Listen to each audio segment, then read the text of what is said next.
Market Journal, television for agricultural business decisions, is a presentation of the University of Nebraska-Lincoln's Institute of Agriculture and Natural Resources. Promotional support is provided by the Nebraska Farmer Magazine.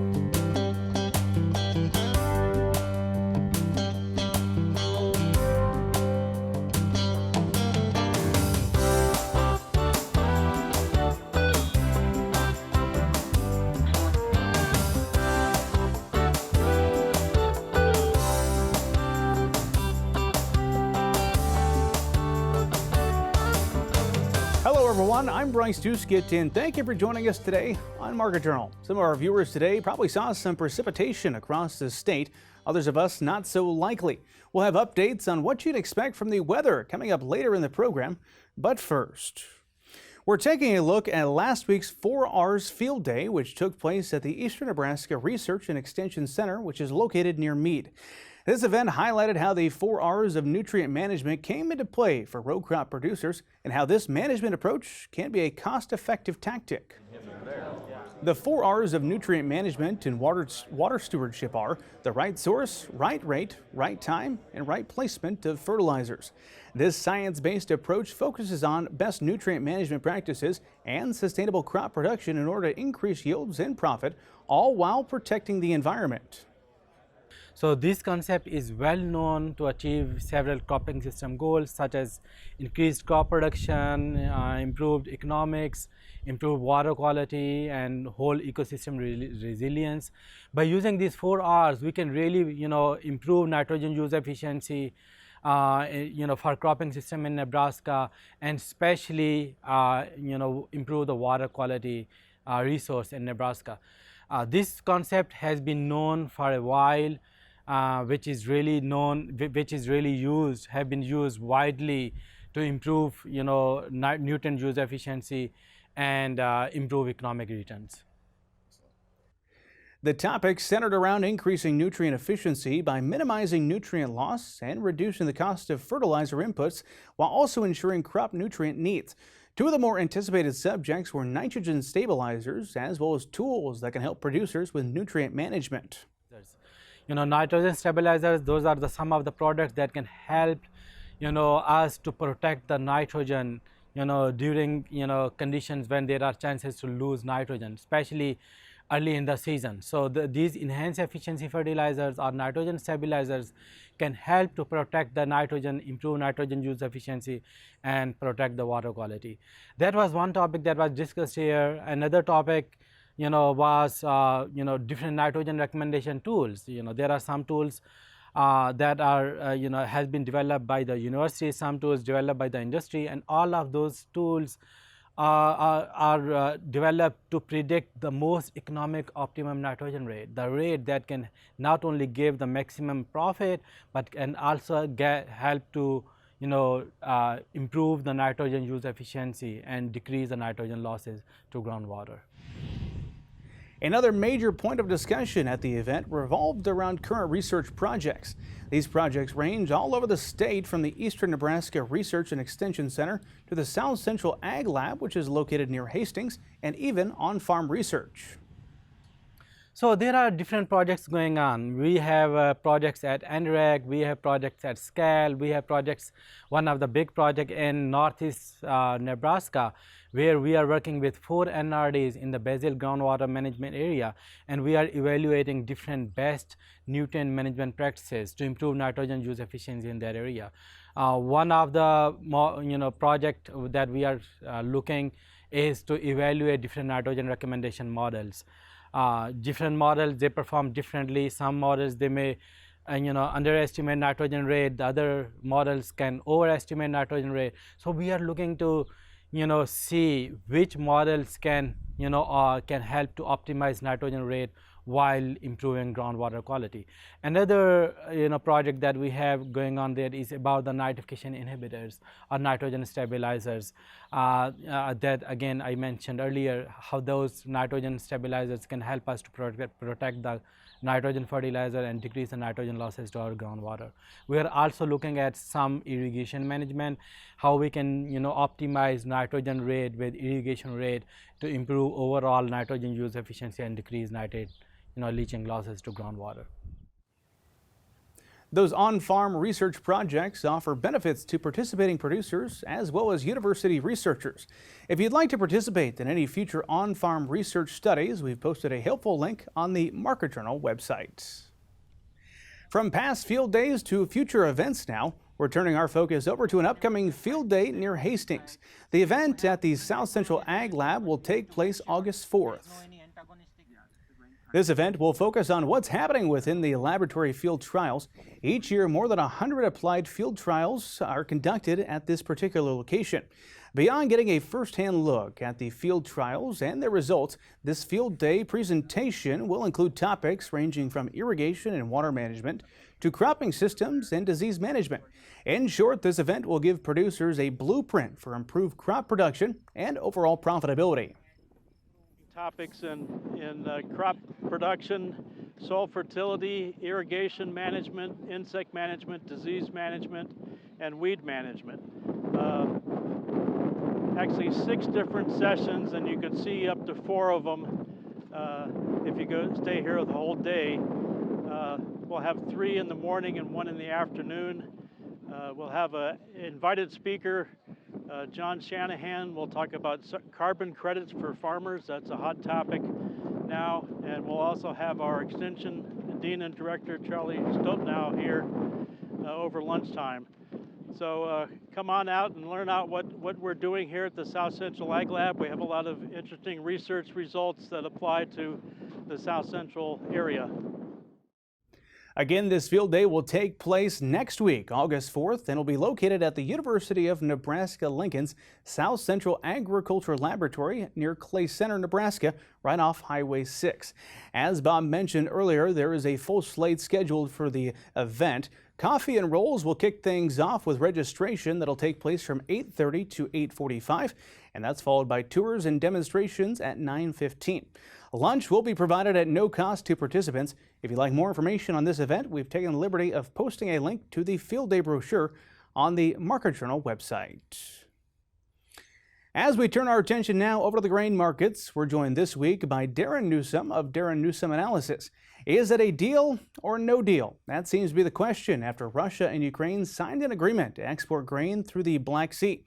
But the very next day, Russia attacked a Ukrainian port with missiles. But as we started this week, Ukraine said they'll be loading ships by the end of the week. Well, that's where we began the conversation with Darin discussing that Ukrainian deal. Darin, we appreciate you joining us this week. I don't think you're too surprised by this news that happened over the weekend, are you? No, not at all. I mean, Bryce, you and I have both been around long enough to know that any deal with Russia is basically, as you put it, is basically no deal. So, I mean, it was interesting. And then, the follow-up to that, I received some information from a friend who has, through a mutual connection in Eastern Europe that pointed out Russia was well within its rights to bomb the port of Odessa because of one of the loopholes. There wasn't a ship in transit at that point. So, this is the sort of thing that we're going to be dealing with. It is a deal. It is an agreement. I just don't think it's going to carry much weight. Well, Darin, as we shift to the news, you and I visiting here on Wednesday afternoon, we had another interest rate hike. Last time you were on the program, we were digesting the one at the time. I believe you said you weren't surprised by that and you thought it was overdue. What's your feeling on this one? Yeah, same sort of thing. I will say this about this version of the U.S. Federal Reserve is that they do a good job of telegraphing exactly what's going to happen, so that there isn't this huge market shock or anything like that. And we did get the 75 basis point increase. There wasn't a lot of guidance in the immediate comments. We'll see what the minutes have to say later on. But what will be interesting is what happens with markets from here on out. I've been waiting for the investment side to get back into some of these fundamentally bullish commodities, and this could finally be the trigger. We've got the July meeting out of the way. We've got the 75 basis point interest rate hike out of the way, and now we're moving into a time of year where where investment traders don't have to worry about the August and September soybean contracts. They don't have to worry about September corn. They can move right into November beans and December corn, play the big markets. So to me, everything seems set up right now for some investment money to come back in. regardless of the 75 basis point hike. You're starting, Darin, to hit on some of those commodity topics, and let's do so just right here. Beginning with corn, I believe in one of your columns this week, you wrote about demand when it comes to corn. What are you seeing on that front? What do you want our viewers to know? The demand is still strong. I know there's a lot of talk out there from a lot of people that demand is that we're seeing demand getting blown up at this point, and it's just not happening, at least not yet. Basis is just too strong. We've still got a national average basis index running about 85.5 cents over September, and September is still holding, just a slight inverse over the December futures contract. So we've got incredibly strong old crop fundamentals. Tells us demand still strong, and as we look out further, supply is still a problem. We have not solved the supply issue. Weather certainly isn't indicating that the new crop is going to solve the short supply problem. So demand remains strong, and supplies remain tight. It's kind of a recipe for the market to continue to stay supported. Darin, as you and I visit here at the midweek, soybeans had a nice little run up here. What's your short-term outlook for that crop? It's very similar to corn, except for soybeans may be pushing record tight available stocks to use situation. One of the things I've done is I've gone back and I've compared, this incredible August, September spread. And I usually don't pay any attention to August and September soybeans. But if we look at it here in midweek, it closed at $1.54 inverse. And what it brings to mind is when it happened in 2013. Again, the last time we saw supplies this tight in relation to demand. So we know we have an incredibly tight supply situation, and we know we still have strong demand. And we're starting to get, and the commercial side remains concerned, over this weather for the first half of August. This is supposedly the key month for making the soybean crop. And if it's hot and dry and we don't have any left over, there's no margin for error in 2022. The market certainly seems to be reflecting that. Darin, I want to make sure we get to a couple of our viewer questions this week. Daryl in southeast Nebraska wrote in, had this question for you. He noted there's been a whole host of issues, particularly for the state of Nebraska, where we're coming to our viewers from today. You talk about wind, hail, drought, depending on where you're at in the state. He asked if these factors are going to impact the overall U.S. production numbers. Your thoughts?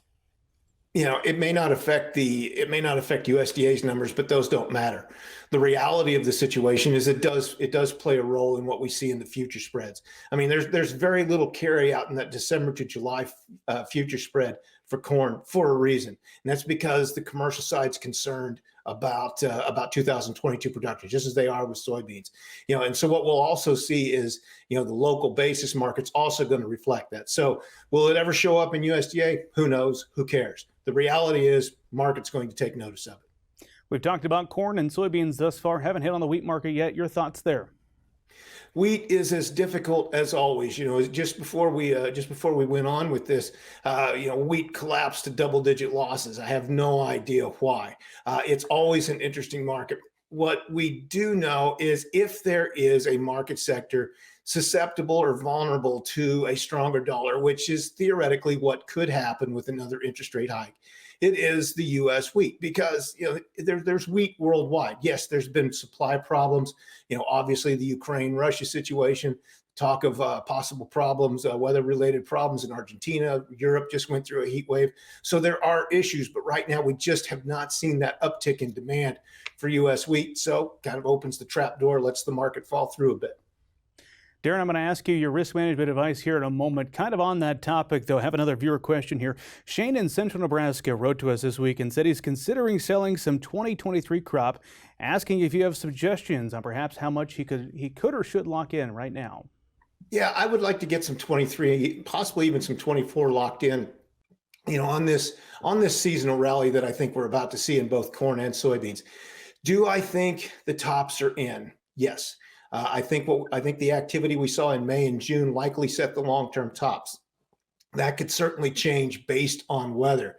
But for now, if we get a good challenge of those highs that we saw earlier this spring, early summer, then I think we can get some more locked in, certainly get some 23 on the books, maybe even go out to 24. Building on that point, final word is yours. What else would you like to leave our viewers with, whether it be risk managed advice or other things you're seeing in these markets? You know, the number one thing is we really have to watch real fundamentals in here. We have to watch basis. That tells us so much about what's going on. We have to watch future spreads. If you want a good idea about what's really going on, there's your story. The other takeaway from this week is, despite the fact that interest rates were increased, we could still see renewed non-commercial or investment interest in these commodities, and that could certainly make things more interesting over the coming months.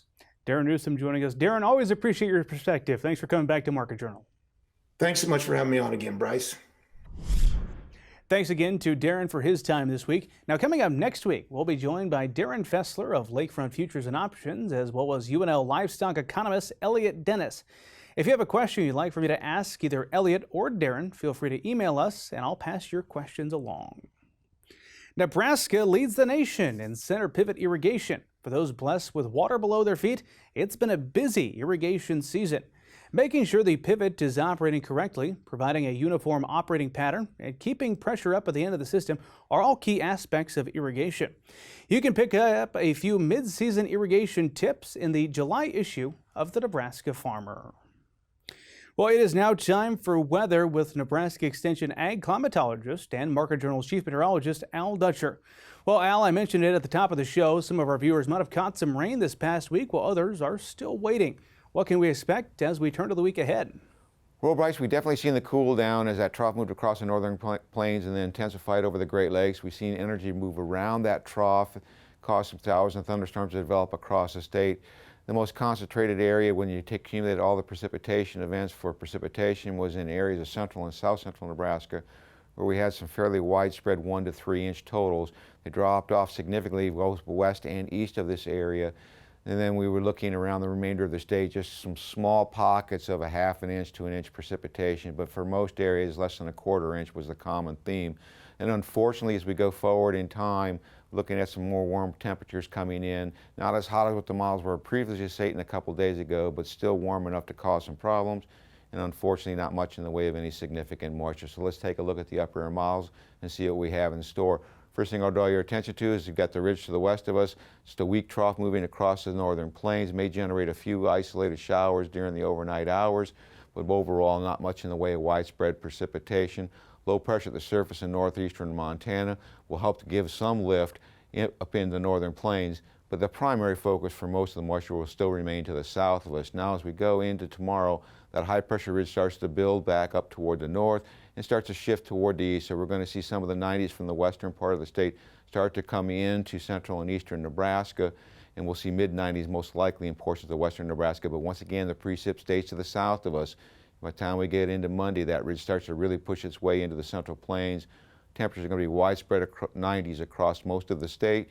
We might be looking at the mid-90s across portions of the western third of the state. Just a slight chance for some scattered thunderstorm activities as that warm air starts to build toward the east. And by the time we get to Tuesday, high pressure firmly in control over the central and western Corn Belt. Low pressure at the surface in Minnesota will help to give some lift, but there's not a lot in the way of moisture chances. Basically, most of it will remain to the east of us. And unfortunately, with all that moisture to the south of us, we're going to deal with some high dew point temperatures. It's going to be very sticky conditions. On Wednesday, that trough tries to move across the northern plains. Low pressure develops over southeastern portions of North Dakota. That will help to, once again, induce a little bit of lift over the Great Lakes, but there's just not a lot of moisture in place to get lifted up and interact with this front. And then by Thursday, once again, this ridge starts to build back in as that trough quickly moves toward the Great Lakes. So we're going to see our temperatures back up into the mid to upper 90s, unfortunately, and nothing in the way of any significant moisture. Maybe just a little bit of monsoon moisture gets into the southwest, but that looks even to be a little bit iffy. And then on Friday, this ridge expands to cover most of the eastern 2/3 of the United States. So we're going to continue that warm trend. We'll be watching that trough in the Pacific Northwest coming across over next weekend, possibly cooling conditions down slightly, but it doesn't look like there's going to be anything in the way of significant moisture moving into the state, at least through the end of next week. Further out, 8 to 14, that takes into consideration late next week into the following Tuesday. The above normal temperatures are expected to continue. And in terms of precipitation, the center of the below normal precipitation right over the central plains. If we want to make things even worse, let's take a look out into the future. This was the latest issuance by the CPC. This is a preliminary outlook for the month of August, and this basically our forecast takes us into the early part of August. Looks like we're going to see above normal temperatures centered over the south central United States. As we look at precipitation, Widespread below normal precipitation is forecasted for the central and eastern Great Lakes, and we have a slight chance here in Nebraska for below normal precipitation.